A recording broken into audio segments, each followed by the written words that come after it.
Hi అండి, అందరికీ నమస్కారం. నేను మీ శౌర్యాని.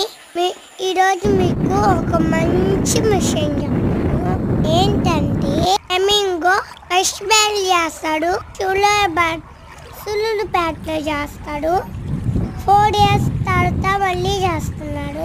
కరోనా వచ్చిన తర్వాత ఆపేశారు గాయస్. అప్పుడే నేను చిన్న పాపను పుట్టాను. నాకు తెలిసిన తర్వాత ఫస్ట్ టైం